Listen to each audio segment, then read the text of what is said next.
Christmas Eve. I have a very exciting thing that I want to share with you guys because Project 1 Million had completed the Christmas edition. It was completed on Sunday and it was so magical, so powerful for those of you that were part of it. Okay. Yes, that's working.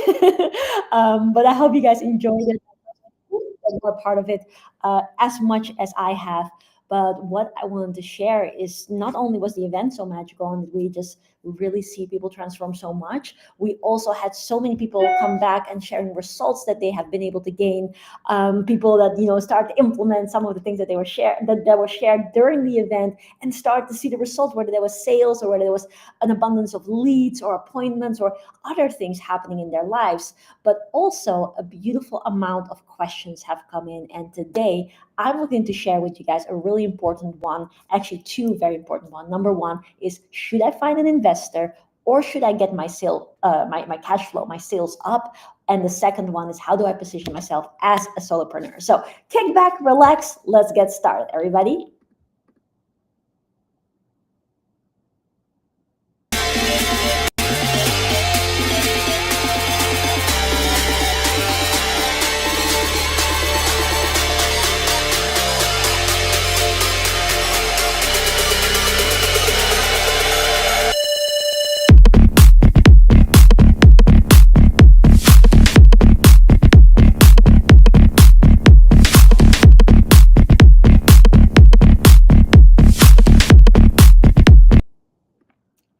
So, welcome to today's episode. And I want to say a shout out to Robert. Thank you so much for commenting. As a matter of fact, I am going to reach out to you today. So, get ready for my message on WhatsApp.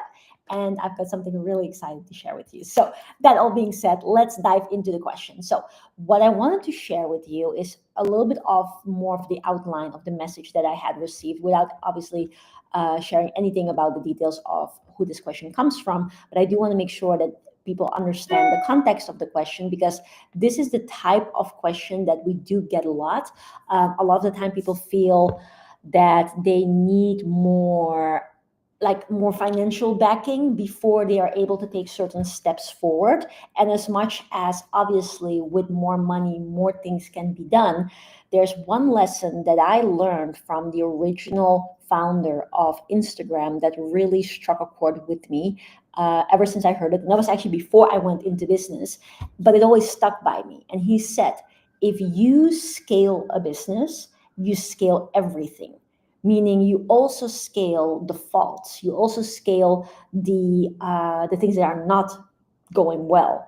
And so what I always took away from that is that it's very important that before you start scaling, and in this case, scaling by means of putting money from an investor behind it, you want to make sure that you actually have a process that will allow you to generate the income, to get things run smoothly, rather than to get money behind it, but still not being able to actually effectively run the business. And that's what I'm going to be diving into today, and kind of already gives the answer.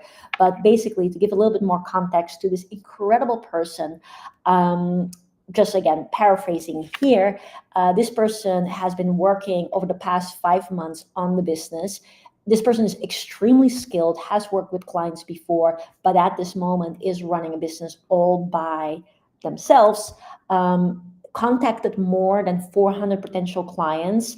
A lot of effort and financial effort went behind that. From that, also being able to get at least 13 people interested. However, no one signed, no one bought.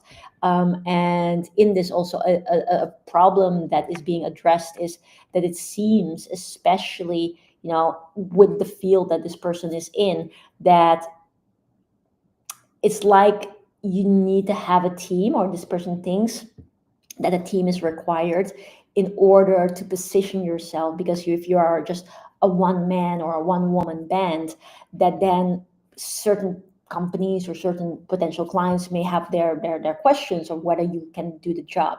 And so this person feels like what needs to happen first is get a team, and that wants to be established by finding an investor. So I basically had a conversation a little bit back and forth with this person, giving ideas, giving tips, especially after Project 1 Million as well. And I wanted to make this live video to really sketch that at the end of the day, almost everything can be, like almost everything, not everything, but almost everything can be deducted back to either a sales problem or a communication problem. And so my sincere advice to this particular person, but also anybody else who has similar issues or wants to be able to, again, grow something, put a lot of effort behind it, to really understand like what is the issue here. So in a nutshell, my advice is learn how to more effectively communicate and learn how to close more deals. Because what is very clear here is the data, and the data shows that this person is putting in a lot of effort. 400 conversations is incredible. Like 400 people, or wait a second, 400 people contacted. So I don't know if there's 400 conversation or 400 outreaches, but in any case, there's a lot of work on that person's part. But the fact that the 400 outreaches reaches to 13 potential interests, but from that, none closed, it clearly shows that obviously somewhere something is going wrong in the effective communication. Now, obviously, this person has highlighted some of the objections that have come up. Of course, one being that this person is a one-man or one-woman band. And the other part that is also revealed is that there is some challenges that these potential clients are facing themselves, hence adding time to the equation. So what that clearly shows me, and what I really want to communicate very clear to this person, but also anybody else facing something similar, is that that is a communication thing.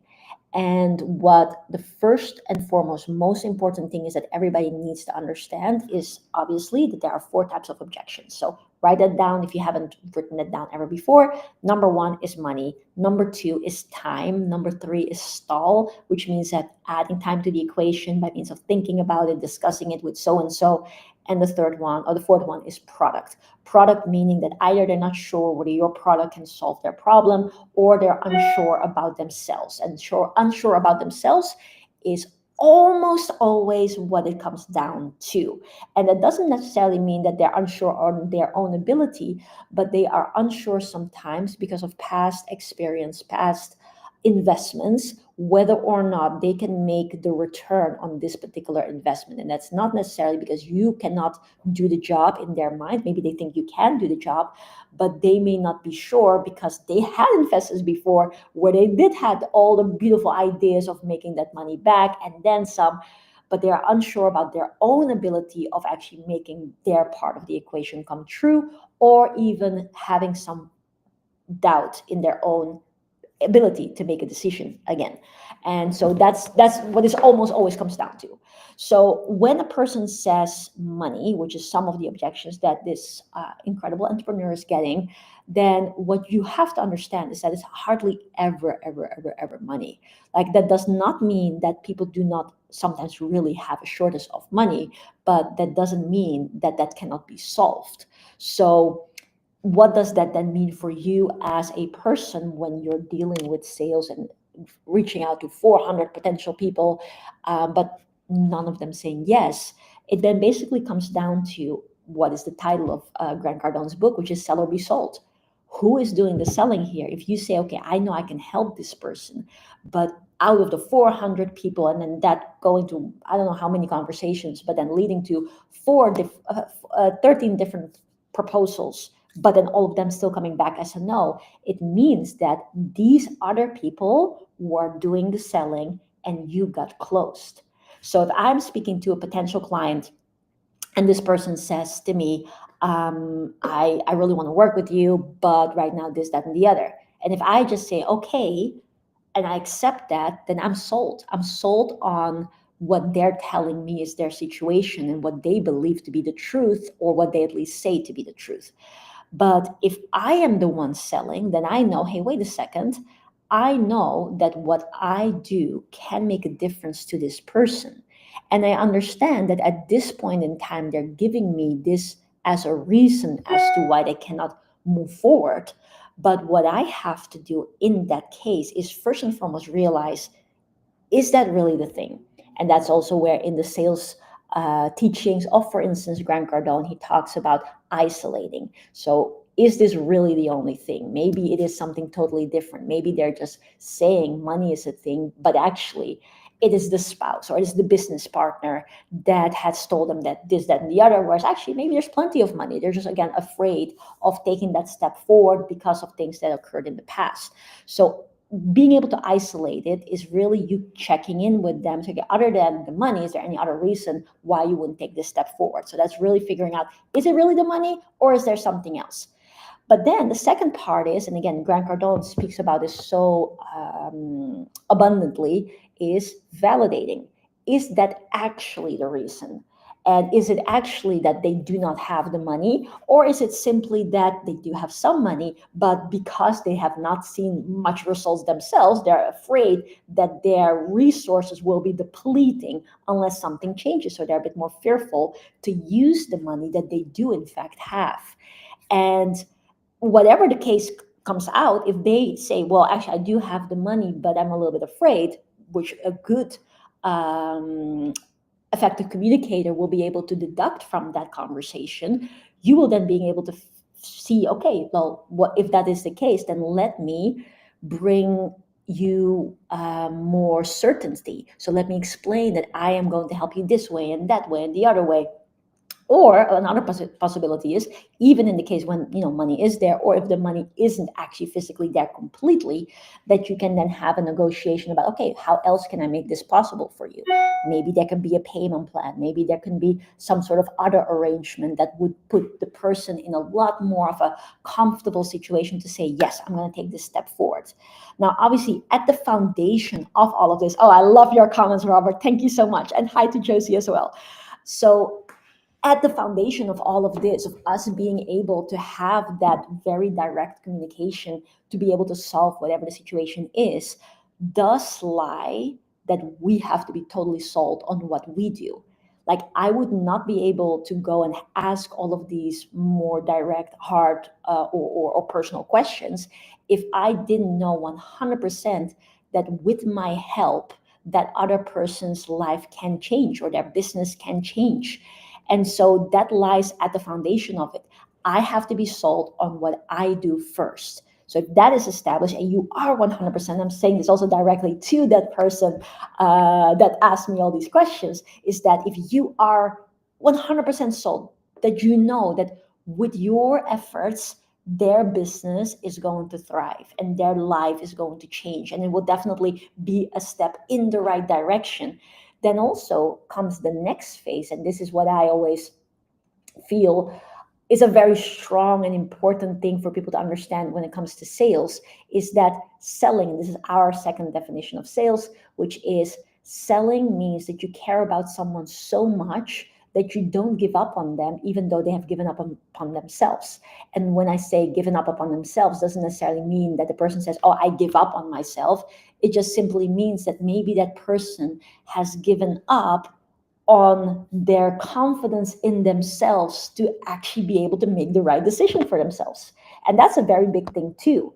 And so when you know, okay, I'm not going to let this stop you, like whatever the situation is, then you can allow, by again, real, deep, honest communication, to find what it really stems from. So out of the four objection, again, usually it comes down to product, which means doubt in themselves, their ability to make a decision, or their ability to utilize your help to get the results that they want, and then being able to show a solution for that, whether that be a financial solution, or whether that be them just getting a bit more confidence because you are so clear on why this thing will help them. And not to forget, if you are speaking to a potential client for what it is that you do, know that there is a serious problem, because they would not be speaking to you unless they had a problem to solve. And also, if they knew the solution themselves, then again, there would be no need for having that conversation with you. So that also then creates an almost moral obligation for you to know, like, hey, this person is better off with my help than without my help. So I'm going to really do my absolute best to find a way for this person to be able to benefit from what I bring to the table. And that part of effective communication is what allows you to distinguish yourself from anybody else out there, because it is really sometimes super, super sad to see how there are so many people that are in sales, or they're entrepreneurs, or they're business owners, but they do not know any of these concepts, like these basic concepts that I just mentioned, and therefore they're almost always being sold. So it's not like I'm the one selling, a seller be sold. There's like one of the two, and most people, most of the time, are the ones being sold. So that is a clear, important indication that directly comes from the data that there is space to grow in that particular part. Because again, regardless of what you have done towards specifically this person or anybody else facing the same situation, the data doesn't lie. If there are 400 outreaches leading to 13 people actually saying that they're interested, and then 0 sales, then it is important to realize, okay, that's where a lot of growth lies, to be able to really isolate, validate, and reassure the other person that you can, in fact, make that difference. But that directly, like that difficulty in being able to effectively communicate lies uh, in part, the other question that came forward, which is basically, I feel like I need to hire a team, because only if I have a team will I become, how do I say, I become more appetizing, for lack of a better word, to the buyer. Like some of the objections have come up, which is like, hey, like, do you do this by yourself or do you have a team? Now, let me tell you guys one very important thing. I have a team, and they are the best team in the world. Let me say that first and foremost. But there are still projects that I take on completely as a solo entrepreneur. And it does not mean that my team cannot be involved or that team doesn't want to be involved. It just means that I have the skill sets to be able to handle certain clients completely by myself. And I do it completely by myself. And so that's just like projects that I pick and choose, that I like to, completely be in the creative space, completely do the design stuff, completely take care of the strategy and the sales stuff. Like, I just like it. I like every single facet of business growth, some more than others, but I am very, very much enjoying different parts of the process. So that means that sometimes I'm speaking to a client and the client says, okay, I want to have this and this and this transformed, and I be the one holding the camera. I'll be the one helping in the editing of the video. I'll be the one writing the script. I'll be the one creating the landing page and editing the different copy that goes on there, and like every single step. Whereas in a lot of other cases, it is our incredible team doing that. So I just want to share that with this person, but perhaps also other people that think that you need a team to be able to actually close a deal, because that's not true. And also, a particular objection came up as if this requirement of needing to have a team is very necessary in a particular prestigious area that this person lives in. And I want you to know that different people think different things about their own area always. So like sometimes people say like the people from my country, they are very, very much like this and that, or whatever, whether that's a plus side or a downside. Like people are very prestigious in my area, so they want to make sure that I am very prestigious as well. Or people in my area or in my country or from my a region specifically are very cheap, and therefore they're always bargaining, or whatever is the case, right? We always have certain ideas about our local environment. But what I can definitely say from my experience in working with thousands of clients from almost all countries is that there's so many similarities between every single region. At the end of the day, we're all dealing with people. And at the end of the day, if we want to truly help a person, we have to understand that, again, it's our ability to allow the other person to instill their trust in us and to have faith in our ability to help and support them, and to gain that, well, to gain that peace of mind for them, that in your hands they're going to be taken care of. And so one of the biggest things that, again, I learned from Grant Cardone is how surface exceeds anything else. And I guess I've learned that first from my mentor, Master Akashna, then I learned it again or re-realized it again when I was listening to Steve Jobs' speech to the Apple company with all of the Apple team members when he came back after Apple had such a big dip. He got fired from the company, or he got, pushed out from the company. Company went all the way down the drain. He built next and got himself to be bought back again, and he had to revive the company. And he talked about how creating a movement is so much more important than the product or the service that you're selling. And again, what does movement mean? Movement means that you create a space where a client feels, oh, this is my tribe. I belong here.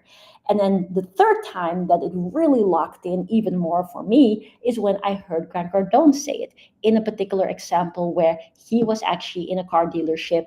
He was selling a particular car that the person said, well, actually, I can get it from the other guy a few miles away from here for a little bit less money. Like, why should I go with you?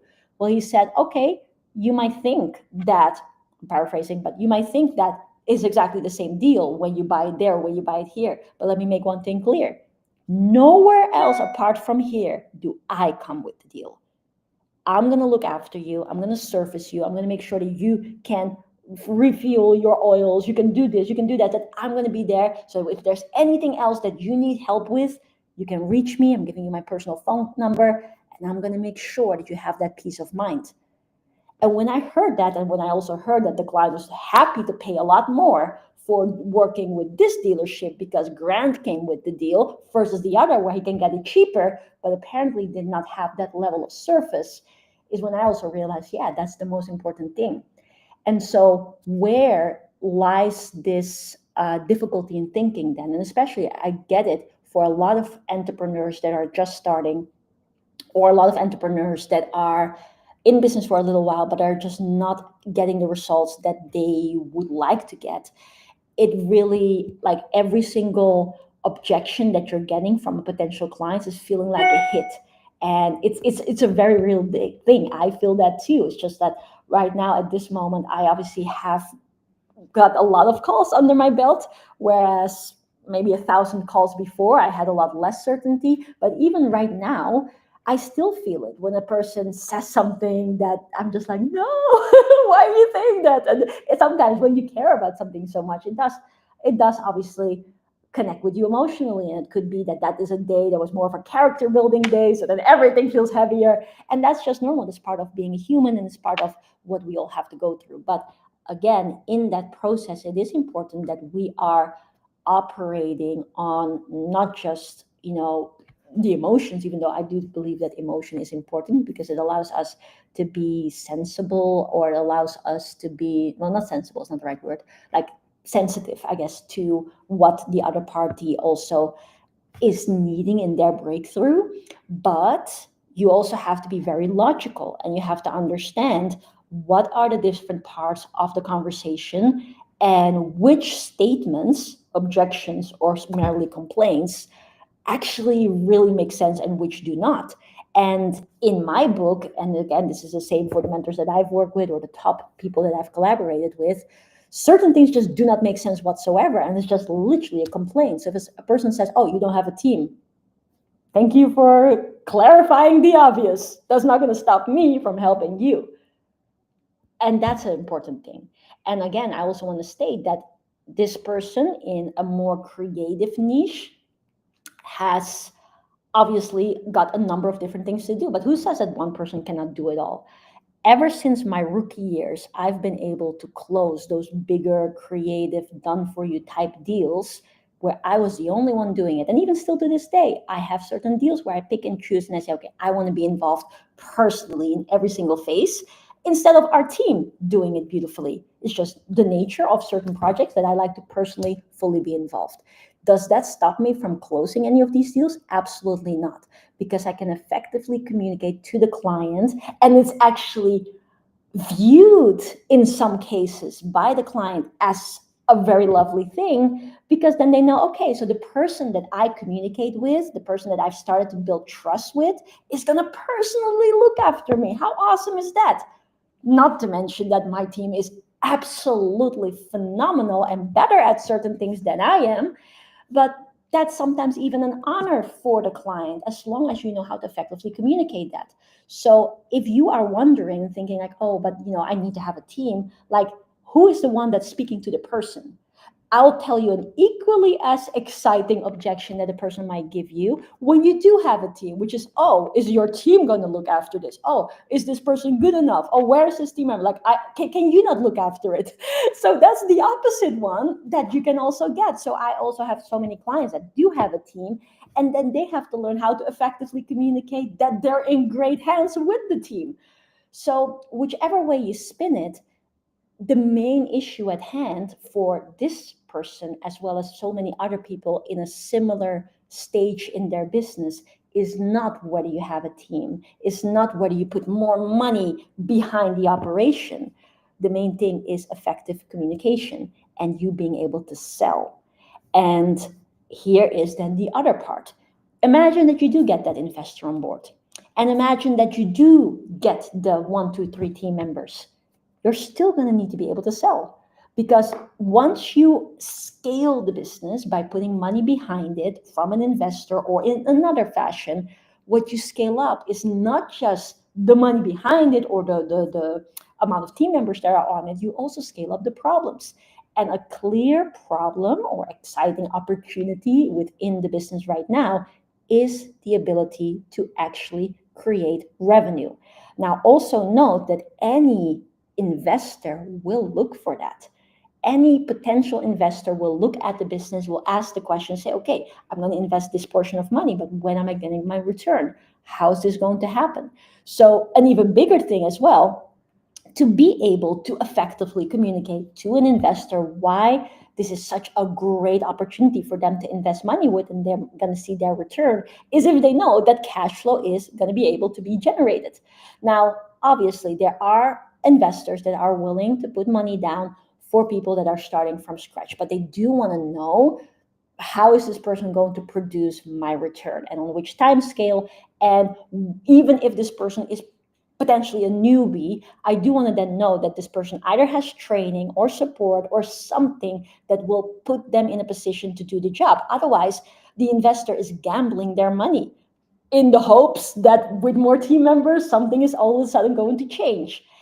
And that is also important to bear in mind. And that's even why, again, my advice is, if you learn how to effectively communicate, you learn the art of sales. That in itself is even acquired to be able to get an investor to want to invest with you in the first place. So my clear advice to anybody, doesn't matter which level of business, if you are not seeing the results that you are looking to see, in the most cases, it is a sales or an effective communication, which basically is the same thing, issue. Even when it comes to leading a group of people, getting new team members on board, being able to effectively lead them, even that is effective communication. And also know that when you do hire and you do get more people on board, that's yet another element where your effort will flow towards, because when you hire a new person, doesn't mean that they're always directly able to hit the ground running. A lot of the time, training needs to be involved. A lot of the time, there's a learning curve. So these are all important things to think about. And if you do get someone that is ready to hit the ground running, that person with that level of expertise is also going to want to see the paper for it, meaning they want to get to see money for it. And in that case, if cash flow is not happening, how is that person going to be able to get what they are worth, not having cash flow there? So at the end of the day, pretty much everything can be solved when it comes to, well, by means of being able to sell, effectively communicate, and thereby being able to, from different points of view, whether it's you towards potential investor, you towards potential client, you towards future team member, being able to effectively communicate what your vision is, why this is going to work, how this is going to work, and what is required of the other party. In the investor case, money; in the client case, money; and in the team member case, time and effort, that they are willing to exchange that with you so that the cost can move forward. So no matter which direction you will flow, you will need to be able to effectively communicate. So I hope that that helps. And I hope also that the few words about positioning yourself, even if you do not have a team, it all comes down to allowing to let you see the client, no, let you show the client that you are able to look after them, you are able to service them, you are able to make them have peace of mind that with your help, not only are you going to do your job, no, you're going to look after them. And when you show up with that persistence as well, that's even going to build that trust. Like, I'll finish this live stream off with one important quote that I got from someone. This, I think I caught it at an event that I was taking part in, and there was one guy. He's a multi-million dollar business owner, and he gets pitched a lot. And he says, I never actually say yes until the third call or after the third call.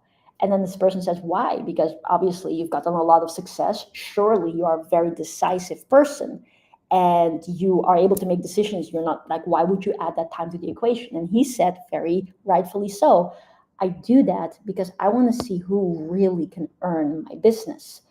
Because most people, and the stats back this up, 48% of entrepreneurs, almost half of them all around the world, never even follow up after their first touch, after the first call or after the first conversation. They never even follow up after that.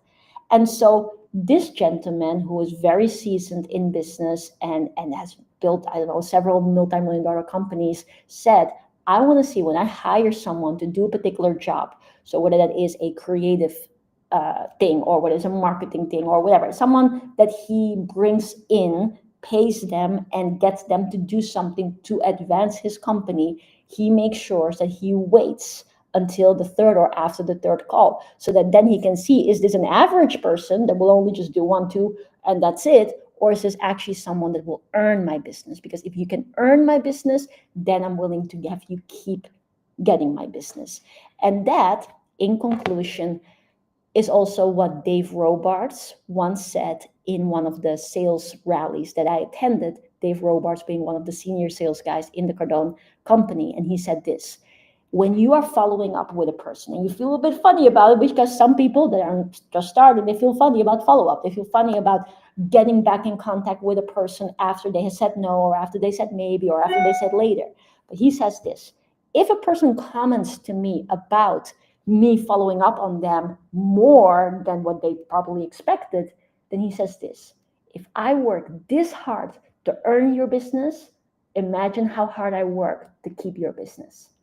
So with that being said, I hope that this tip has helped, or this video has helped for anybody that is looking to grow and advance their businesses. And let's go into the comments real quick, because I'm very excited to go and answer some of the questions here. And also note, if you guys have any questions, like, I want to address them, I want to answer them. There's so many great people that I speak to every single day, and I will share tips about business, tips about staying motivated, having great energy, just getting beautiful things happen for you in your life. So Andrea was here. Thank you so much for joining.